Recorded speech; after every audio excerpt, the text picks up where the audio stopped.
Hey crew, very exciting time. First of all, thank you for those that are here and those that want to see a change in the world and being part of the Be Alternative movement and other movements that are all collaborating in such an amazing space for our future.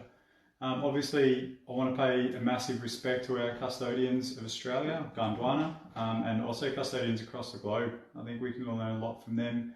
No matter what country you're in, definitely tune in and just find out some of the ancient history that we know that can really benefit us in our regenerative future. So very exciting, very exciting. If there's any questions you have during this chat, this little school thing we're doing, whatever you want to call it, just feel free to chuck them in the live thing, and if I can get to them, I will.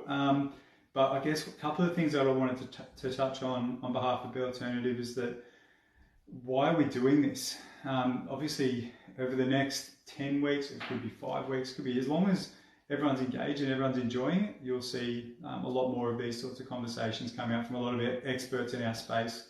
Mindfulness, cooking at home, presenting food to each other healthily, real food, not McDonald's and crap like that. How to move well, how to use this energy that we've all have to make ourselves feel better in life. We'll be covering, how to live a waste-free life, obviously. So we've got Asha from Waste Free Living.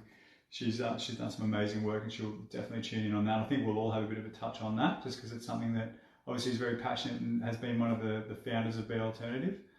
So that's going to be really exciting. I guess now's the time that we've just, obviously we've done a lot of stuff with events, we've done a lot of stuff with schools and universities and councils and governments and things like that to try and create a massive change in the world. And it's been good, it's been really successful. This big sort of delay in time that we've had with this virus and the situation we're in now, and prior to that, the bushfires, and I hope no one's forgotten about those sorts of things. We are now in this space where everyone is pretty raw. I feel pretty raw. I'm sure a lot of other people can relate to that. We're in a place we've never been before. Since world wars and massive catastrophes like that, I don't think any of us have really had to face anything like this.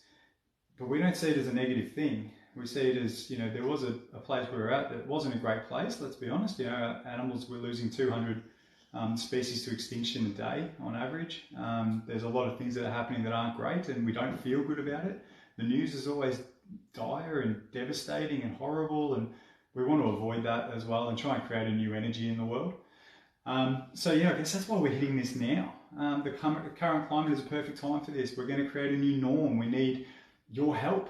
We want your help. Like all of us, we've had meetings about this, and there's so many awesome humans out there. And I guess we're very fortunate to be in the tribe that we're in at Be Alternative, where everyone who's watching this now has obviously followed Be Alternative at some stage, or Take 3, or Sea Shepherd, or some awesome organisation somewhere, and have found their way back to this channel. So we know that you're already leaders out there. We know that you're all very inspirational in things you're doing at home and things you're doing in the garden and things you're doing in your community. And we really want to channel that information back. The reality is the Amazons and the Googles and all of that of the world are stealing your information all the time. Everything you're doing, they're watching. But we're actually asking you to just be honest about it and show us what you're doing at home. Are you using glass jars? Are you upcycling? What do you do that inspires someone else in your community? So that's really exciting. So I guess one of the things that we do want to touch on is pretty exciting. I hope this actually looks good on this. Let's see how that goes. I reckon everyone can sort of see that. If you can't, that's all right. I can put it up on a live post later.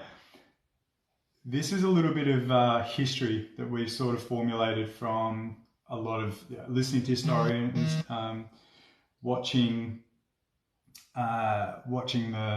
listening to the books of Noah Harari, who does things like Sapiens, and really good. Give you a chance to listen to that if you can. And this is a bit of a diagnosis, I guess, we've got of what we've done as humans since we've been on the planet. Now, it does look quite negative, but bear with me.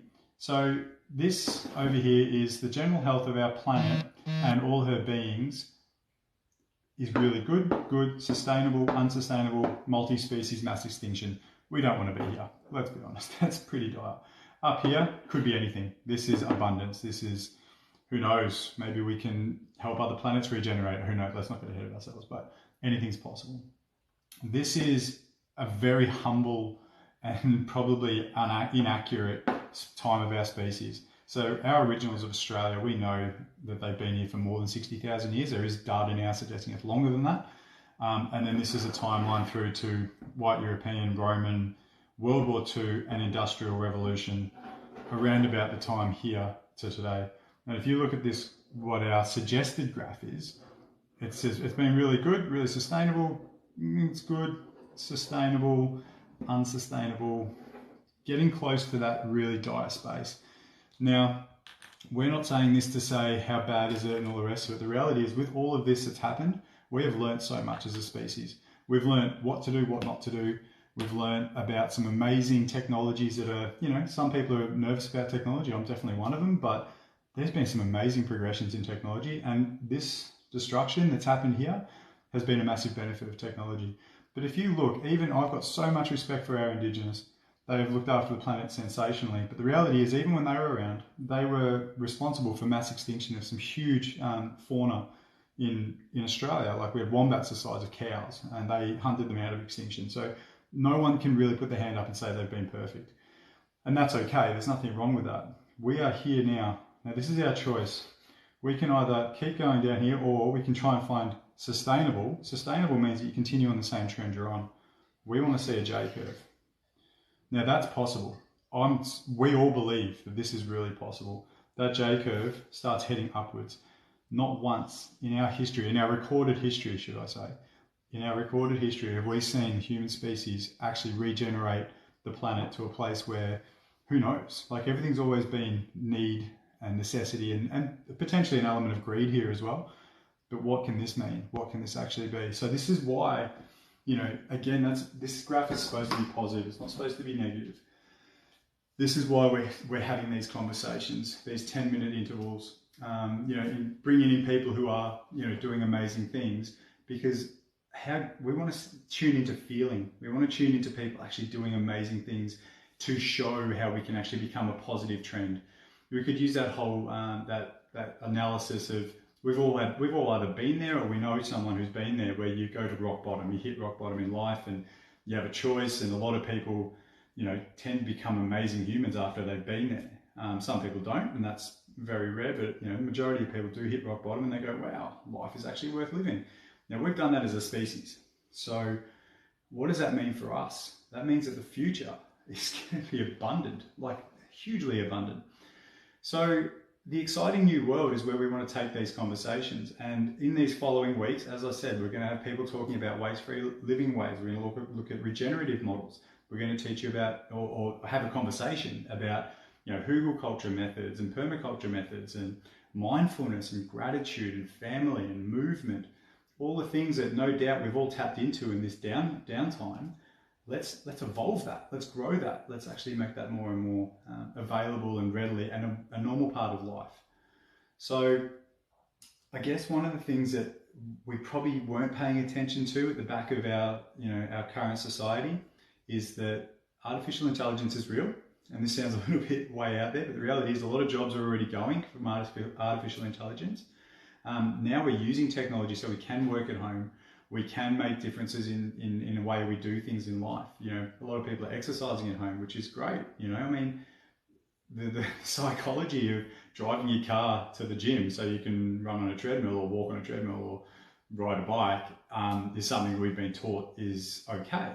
And potentially it is in some circumstances, but surely there's a lot more of us that can do that sort of thing without having to create the emission to do that. And that's only a small example.